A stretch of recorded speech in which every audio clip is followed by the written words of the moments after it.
அனைவருக்கும் வணக்கம். இன்றைய வகுப்பில் 12th பிஸ்னஸ் மேத்ஸில் இம்பார்ட்டன்ட் 2 மார்க்ஸ் சம்மாக நம்ம பார்க்க போகிறோம். இப்போ நான் கிளாஸாக பிரித்து ஒவ்வொரு கிளாஸுக்கும் ஒரு 5 சம் போட்டு காட்டலாம் அப்படின்ட்டு இருக்கிறேன். இப்போ கிளாஸ் 1ல் ஃபஸ்ட்டு சம் சாப்டர் 1ல் எக்ஸாம்பிள் இது 1.2ங்க. Find the rank of the matrix -5 -7 5 7 -5 -7 5 7 என்ற அணியின் தரத்தினை காண்க. இப்போ நம்ம பார்க்க போகிறது ஃபைண்ட் த ரேங்க்கு, தரம் காண்க அப்படிங்கிறது தான் பார்க்க போகிறோம். இதனுடைய ஆர்டர் வந்து நமக்கு என்ன கொடுத்துருக்காங்க அப்படின்னா 2/2 கொடுத்துருக்காங்க. ஓகேங்களா, வாங்க நம்ம சொல்யூஷனுக்கு போகலாம். இப்போ ஃபஸ்ட்டு இதில் சொல்யூஷன் பார்க்கும் பொழுது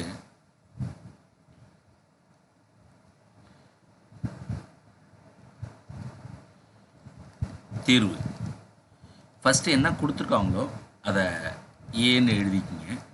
ஏவில் என்ன கொடுத்துருக்காங்க? -5 -7 5 7. இதனுடைய ஆர்டர் என்னங்க? 2/2. இதுக்கு நம்ம ரேங்க் கண்டுபிடிக்கணும்னா ஃபஸ்ட்டு டிட்டர்மெண்ட் கண்டுபிடிங்க.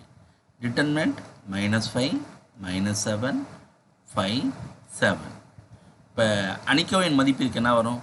இந்த வேல்யூ மல்டிப்ளை பண்ணிங்க. என்ன வரும்? -35. இதை மல்டிப்ளை பண்ணும்பொழுது சைனை சேஞ்ச் பண்ணிக்கணும். 5 × -7 -35, சைனை சேஞ்ச் பண்ணால் +35. அப்போ +35 -35 ரெண்டையும் சம் பண்ணும்போது என்னவாயிடும்? 0 ஆகிடும். அப்போ இதனுடைய ரேங்க்கு நம்ம என்ன கண்டுபிடிச்சிருக்கிறோம் அப்படின்னா 2/2. அப்போ ரேங்க் இது டிட்டர்மெண்ட் வேல்யூ 0 வர்றதுனால கண்டிப்பாக இதோட வேல்யூ ரேங்க் என்ன கிடையாது அப்படின்னா therefore rank of A not equal to 2. ஒரு அணிக்கோவினுடைய மதிப்பு 0 ஆயிடுச்சுன்னா அந்த அணியினுடைய வரிசை ஆர்டர் என்னன்னு பார்க்கணும். அந்த ஆர்டர் கண்டிப்பாக அது ரேங்காக வராது. 0 வந்துச்சுன்னா, டிட்டர்மெண்ட் 0 வந்துச்சுன்னா அந்த ஆர்டரில் ரேங்க் இருக்காது. ஆர்டர் வந்து 2, அதனால் ரேங்க் 2 இல்லை. அப்போ இப்போ என்ன செய்யணும் அப்படின்னாக்கா இதனுடைய ஆர்டர் 2/2லேருந்து ஆர்டரை ரெடியூஸ் பண்ணணும், குறைக்கணும். ஒரு ரோ ஒரு காலத்தை இதில் டெலீட் பண்ணிவிடுங்க. இந்த ரோ அல்லது இந்த காலம், எதையோ ஒரு காலத்தை டெலீட் பண்ணிட்டோம் அப்படின்னா நமக்கு என்ன கிடைக்கும்? நியூ ஏ என்ன வரும் அப்படின்னா -7 வரும். ஓகேங்களா, இதனுடைய ஆர்டர் என்ன அப்படின்னா 1/1. இதுக்கு இப்போ டிட்டர்மெண்ட் கண்டுபிடிங்க.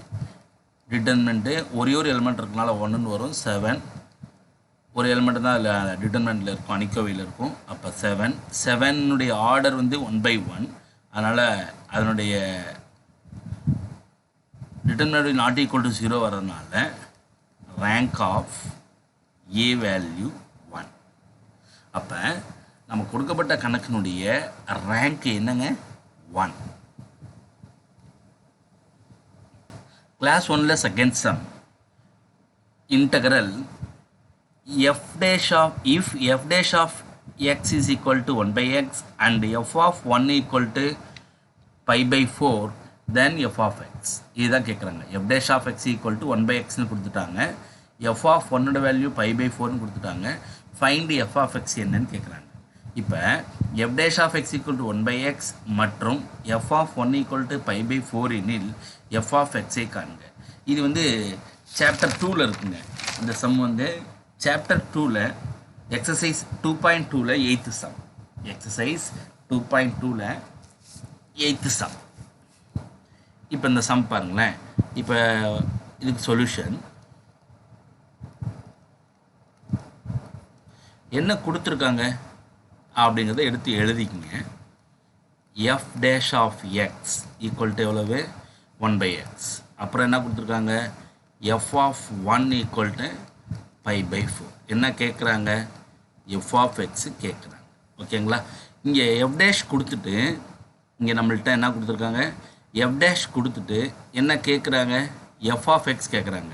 இங்கே டிஃப்ரென்ஷியேஷனாக இருக்குது, இங்கே டிஃப்ரென்ஷியேஷனாக இருக்கிறது, இங்கே டிஃப்ரென்ஷியேஷன் இல்லாமல் இருக்குது. அப்போ என்ன செய்யணும் அப்படின்னா f of x அப்படிங்கிறது integration of f dash of x. f of x அப்படிங்கிறது integration of f dash of x. அதை f dash இன்டகிரேட் பண்ணோம்னா என்ன கிடைச்சிரும்?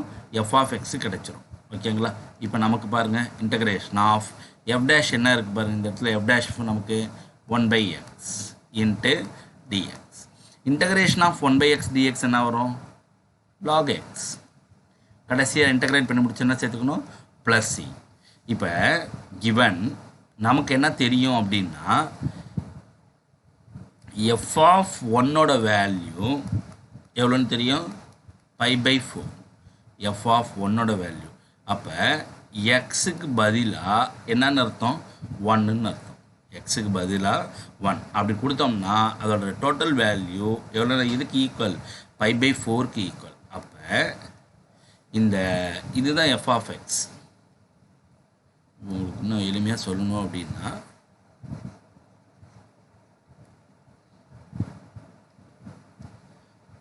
F of x is equal to நம்ம கண்டுபிடிச்சது என்ன அப்படின்னா log x ப்ளஸ் சி. இப்போ நமக்கு என்ன தெரியும்னா எஃப் ஆஃப் 1 ஈக்குவல் டு π/4. அப்போ எக்ஸுக்கு பதிலாக நான் இங்கே 1ன்னு கொடுத்தோம் அப்படின்னா f of 1 equal to log 1 plus C. F of ஒன்னோட வேல்யூ என்னது? π/4. log 1ஓட வேல்யூ எக்ஸுக்கு பதிலாக நான் 1ன்னு கொடுத்துருக்கேங்க. ஏன்னா எஃப் ஆஃப் 1ன்னு வந்திருக்கிறதுனால இங்கே எக்ஸுக்கு 1ன்னு கொடுத்தா இந்த பக்கமும் எக்ஸுக்கு 1ன்னு கொடுக்குறேன். F of 1 equal to log 1 plus c. log 1ஓட வேல்யூ என்னங்க? 0 ப்ளஸ் சி. அப்போ சி ஈக்குவல் டு ஆட்டோமேட்டிக் என்ன வந்துடும்? π/4. அப்போ நம்ம கண்டுபிடிச்ச எஃப் ஆஃப் எக்ஸ் இருக்குல்லங்க, இதை 1ன்னு வச்சுருக்கேன். அப்போ therefore 1 becomes f of x is equal to log x. சியோட வேல்யூ என்னது? π/4. சொல்கிற புரியுதுங்களா? இதுதான் உங்களுக்கான ஆன்சர். Class 1ல third sum. Find the area bounded by the line y equal to x. The x-axis and the ordinate x equal to 1, x equal to 2. y equal to x எனும் கோடு x அச்சு x equal to 1 மற்றும் x equal to 2 எனும் எல்லைக்குள் ஏற்படுத்தும் பரப்பை காண்க. இது வந்து உங்களுக்கு எக்ஸசைஸ் 3.1ல 4th சம்மாக இருக்குங்க.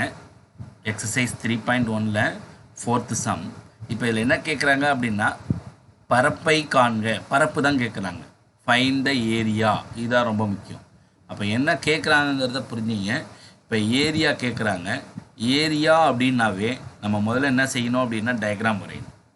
இப்போ நமக்கு என்ன கொடுத்துருக்காங்க அப்படின்னா y ஈக்குவல் டு எக்ஸ் எனும் கோடு.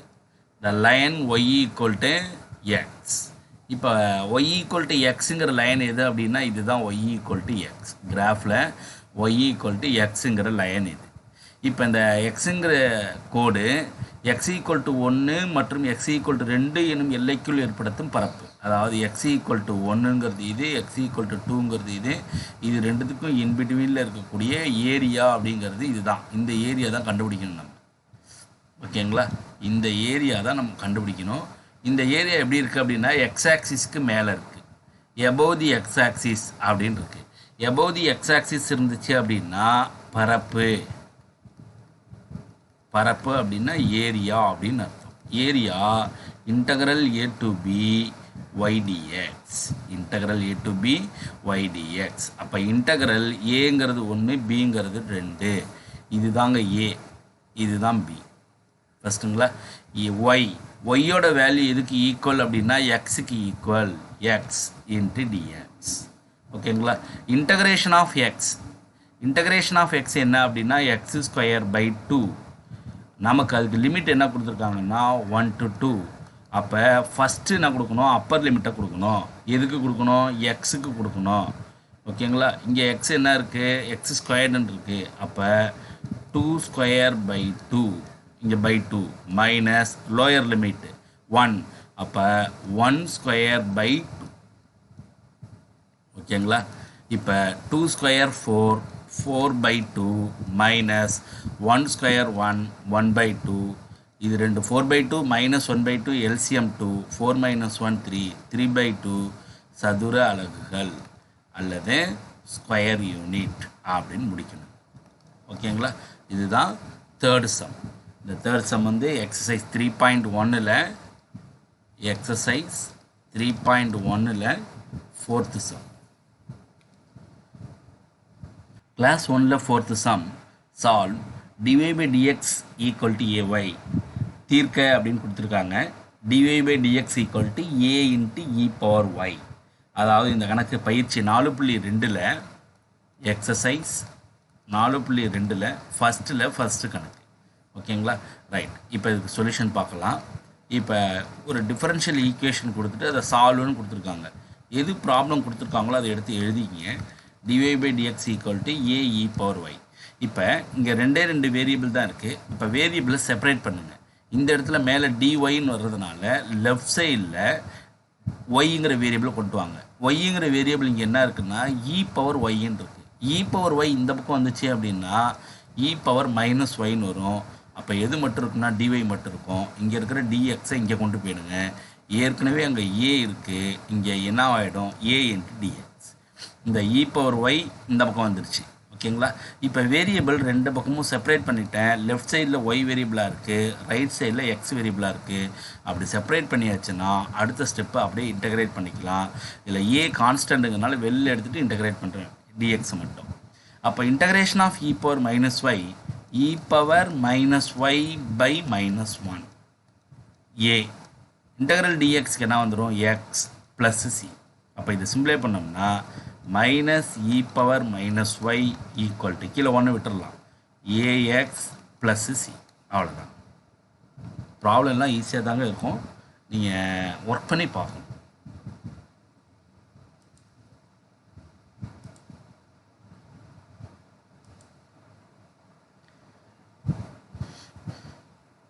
Class 5ல் 5th sum prove that E delta = delta E என நிறுவுக. ஏன்னா தயவுசெய்து கொரட்ட விடாதடி.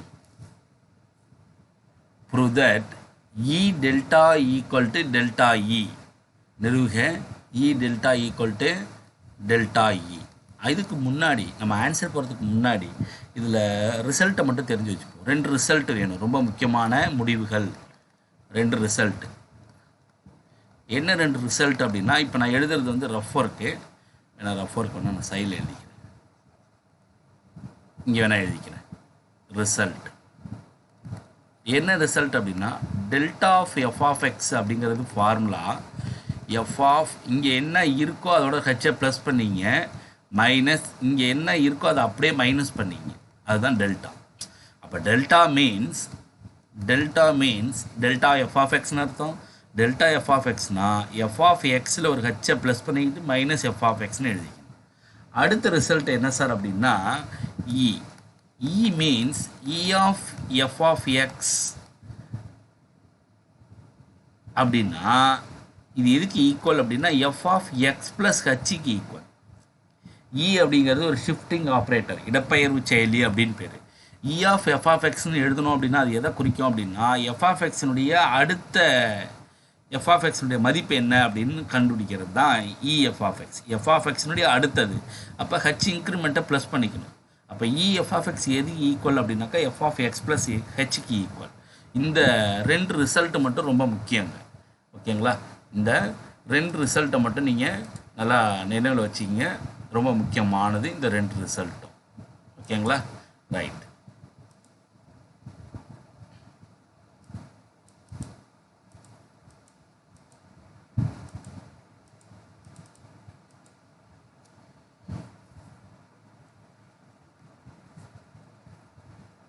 ஓகே, இப்போ வாங்க நம்ம ப்ராப்ளத்துக்கு போகலாம். ப்ராப்ளம் என்ன கொடுத்துருக்காங்க அப்படின்னா நமக்கு prove that E delta = delta Eன்னு ப்ரூவ் பண்ணோம். இப்போ E delta Eயில் ஃபஸ்ட்டு லெஃப்ட் ஹேண்ட் சைடு எடுத்துங்க. லெஃப்ட் ஹேண்ட் சைடில் என்ன இருக்குது அப்படின்னா E டெல்டான்னு இருக்குது. லெஃப்ட் ஹேண்ட் சைடில் என்ன இருக்குது? E delta. E அப்படியே இருக்கட்டும். டெல்டா அப்படின்னா அது என்ன அர்த்தம் அப்படின்னா டெல்டா ஆஃப் f(x)ன்னு அர்த்தம். ஓகேங்களா? டெல்டா அப்படின்னா டெல்டா ஆஃப் f(x). இப்போ டெல்டா ஆஃப் f(x) எப்படி எழுதிக்கலாம்? f(x + h - f(x). இப்போ இந்த ஈங்கிறத உள்ளே கொண்டு போங்க. அப்போ E of x + h - E of f(x). ஓகேங்களா? ஈன்னு வந்தாவே ஷிஃப்டிங் ஆப்ரேட்டர்னு அர்த்தம். ஈன்னு வந்தாவே என்னது? Shifting operator. இங்கே ஹச் இன்க்ரிமெண்ட் இருக்குது. இப்போ இ எஃப் ஆஃப் எக்ஸ் அப்படின்னா அந்த இதோட ஒரு ஹச்சை ப்ளஸ் பண்ணிக்கணும். அப்போ E f of x plus h அப்படின்னா அப்போ எக்ஸ் ப்ளஸ் ஹெச்சில் ஒரு ஹச்சை ப்ளஸ் பண்ணிக்கணும். அப்போ எக்ஸ் ப்ளஸ் என்னன்னு வந்துடும், 2ஹெச்னு வந்துடும். இ எஃப் ஆஃப் எக்ஸ்னா எக்ஸில் ஹச்சை ப்ளஸ் பண்ணிக்கணும். அப்போ எக்ஸ் ப்ளஸ் ஹச்சின்னு வந்துடும். இப்போ பாருங்களேன், f of x plus h, இங்கே பாருங்கள், எஃப் ஆஃப் எக்ஸ் ப்ளஸ் ஹச்சிலேருந்து எஃப் ஆஃப் எக்ஸை மைனஸ் பண்ணுறோம். ஹச் இல்லாமல் ஒரு ஹச்சு குறைவா. எஃப் ஆஃப் எக்ஸ் ப்ளஸ் ஹச்சிலேருந்து எஃப் ஆஃப் எக்ஸை மைனஸ் பண்ணால் delta of f of x இங்கே என்ன இருக்கோ அதை எழுதணும். இப்போ எஃப் ஆஃப் எக்ஸ் ப்ளஸ் 2ஹெச்லேருந்து எஃப் ஆஃப் எக்ஸ் ப்ளஸ் ஹெச்சை மைனஸ் பண்ணோம்னா இது எப்படி எழுதிக்கலாம் அப்படின்னா delta of f of x plus ஹெச்னு எழுதிக்கலாம். ஓகேங்களா? அப்போ delta of x plus h நமக்கு எஃப் ஆஃப் எக்ஸ் ப்ளஸ் ஹெச்சை இன் டேர்ம்ஸ் ஆஃப் ஈல் எப்படி எழுதலாம்? F of x plus h இதுக்கு equal E of f of x. அப்போ இது எப்படி எழுதிக்கலாம்? E of f of x. அப்போ இ ஆஃப் எஃப் ஆஃப் எக்ஸ்னாவே ஆட்டோமேட்டிக்காக அது என்னன்னு அர்த்தம்? டெல்டா ஈன்னு அர்த்தம். இங்கே எப்படி எழுதணும் பாருங்கள், இ டெல்டான்னு இ டெல்டா எஃப் ஆஃப் எக்ஸ். அப்போ டெல்டா இ எஃப் ஆஃப் எக்ஸ்னு அர்த்தம், டெல்டா ஈன்னு அர்த்தம். That is RHS. ஓகேங்களா? அவ்வளோதாங்க ப்ரூஃப்.